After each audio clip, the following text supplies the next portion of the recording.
So SJ సూర్య ఏదైనా ఒక సినిమాలో చేస్తున్నారు అంటే ఆయన ఖచ్చితంగా ఏదో ఒక అప్డేట్ ఇస్తారనమాట. ఇట్లా ఒక చిన్న గ్లిమ్స్ ఇవ్వడం కానీ, బ్రో మీరు ఇంకా ఫిక్స్ అయిపోండి అని ఆ సినిమాని డైలాగ్ చెప్పడం, ఇవన్నీ కామన్. ఇప్పుడు గేమ్ చేంజర్కి సంబంధించి కూడా ఆయన ఏదో పాజిటివ్గానే చెప్పారు. సో ఈ సినిమా పైన కూడా ఆయన హైప్ క్రియేట్ చేశారని అనిపిస్తుంది. సో ఆయన ఏం చెప్పారు? ఒక్కసారే కాదు, ఆయన గేమ్ చేంజర్ గురించి ఎక్కడ సందర్భం వచ్చినా, సాంగ్ లాంచ్ అప్పుడు కానీ, టీజర్ లాంచ్ ఈవెంట్ అప్పుడు కానీ, ఒకసారి డబ్బింగ్ స్టార్ట్ చేసినాక కానీ, మళ్ళీ లేటెస్ట్గా ఎక్కడ తమిళ్లో ప్రెస్ మీట్ జరిగితే అక్కడ కూడా గేమ్ చేంజర్ సినిమా అద్భుతంగా ఉండబోతుంది, ఖచ్చితంగా ఇది ఒక దాన్ని ఏమంటారు సినిమా ఇండస్ట్రీని షేక్ చేయబోయే సినిమా అని చెప్పి ఆయన చెప్తున్నారు. ఎందుకు అంటే ఆయన యాక్ట్ చేసి ఆయనకి శంకర్ గారితో యాక్ట్ చేయడం అనేది ఆయనకు ఫస్ట్ టైము. అంటే ఆయన సినిమాలో ఇంతకుముందు ఆల్రెడీ స్నేహితుడిలో చేశాడు ఆయన. సో ఆయనతో చేయడం ఇష్టం అని చెప్పి ఆయన ఎప్పుడు చెప్తూ ఉన్నారు ప్రతిసారి కూడా, శంకర్ గారు లాంటి అగ్రదర్శకుడు అని చెప్పి. అంటే ఈయన కూడా ఒక డైరెక్టరే, ఈయన కూడా ఒక యాక్టరే, బట్ ఆయన అంటే శంకర్ గారు అంటే చాలా రెస్పెక్ట్ ఉంది ఆయనకి. ఆయన బ్రాండ్ ఏంటి, ఆయన వాల్యూ ఏంటి అనేది ఈయనకు తెలుసు అనమాట, శంకర్ గారు రేంజ్ ఏంటి. సో ఆయనతో పనిచేస్తే ఎలా ఉంటుంది ఖచ్చితంగా ఈయన ఎక్స్పీరియన్స్ చేశారు. ఇది రెండోసారి గేమ్ చేంజర్లో. సో స్నేహితుడు కన్నా ఒక పెద్ద రోల్ ఇది, ఆపోజిట్ యాంటగానిస్ట్ రోల్ ఇది.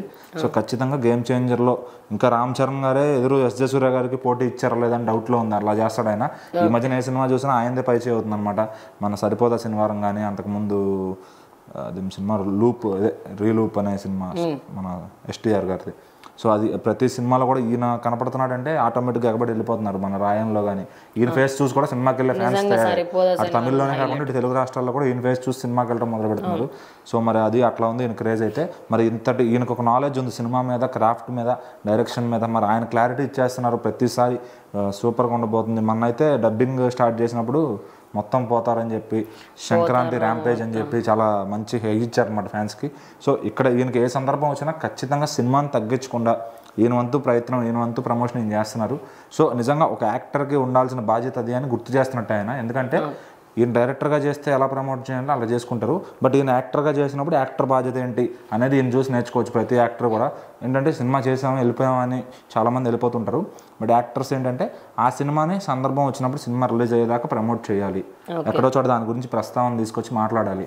సో అది నిజంగా గొప్ప క్వాలిటీ అని చెప్పచ్చు ఎస్జే సూర్య గారి దగ్గర. సో మరి ఆయనకి అంటూ కూడా సపరేట్ బీజిఎం ట్రాక్ ఉందంట, అది అదిరిపోతుందని చెప్పి టాకు. సో మరి తమన్ గారు అసలు ఎవరెవరికి అట్లాంటి బీజిఎమ్స్ ఇచ్చారు సినిమాలో, శ్రీకాంత్ గారికి కానీ, ఈయనకు కానీ, అటు హీరోకి హీరోయిన్కి కానీ ఎట్లా ఉంటుంది ఏంటి అసలు ఈ సినిమా కోసం ఇంకొక 37 డేస్లో వీళ్ళిద్దరి ఒక మంచి హై పర్ఫార్మెన్స్ అయితే థియేటర్లో చూడబోతున్నాం, బ్లాస్టింగ్ పర్ఫార్మెన్స్. సో మరి గేమ్ చేంజర్ జనవరి 10వ తారీఖున స్క్రీన్స్ అయితే బ్లాస్ట్ అయిపోయే కాంబినేషన్ ఇదని చెప్పొచ్చు. అంటే వీళ్ళిద్దరికి కూడా కొన్ని సీన్స్ ఉన్నాయని అంటే సోషల్ మీడియాలో అంటున్నమాట.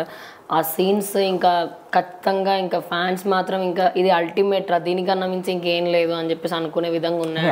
శంకర్ గారు సీన్ రాస్తున్నారంటే ఆటోమేటిక్గా అది అందులో పొలిటికల్ జనరల్ బాగా ఇష్టం, దాన్ని ఇంకా బాగా తీయగలుగుతారు ఆయన. సో ఇప్పుడు ఏంటంటే అప్డేటెడ్ పాలిటిక్స్ని ఎట్లా చూపించారు. సో ఇప్పుడు ఒక ఐఏఎస్ ఆఫీసర్కి, ఒక పొలిటీషియన్కి ఇలాంటి సిచ్యువేషన్ ఎప్పుడు మన తెలుగు సినిమాలో కానీ, తమిళ సినిమాలో కానీ ఎక్కడూ ఎదురుపడింది లేదు.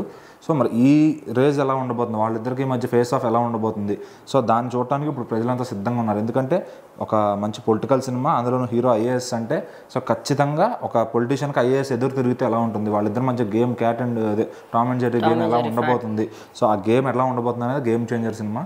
సో ఖచ్చితంగా ఇద్దరు పోటీ పడి యాక్ట్ చేశారని చెప్పి తెలుస్తుంది. సో మరి శంకర్ గారు ఎవరికి బాగా రాశారు సీన్స్ వీళ్ళిద్దరు ఎదురుపడినప్పుడు అనేది చూడాలి.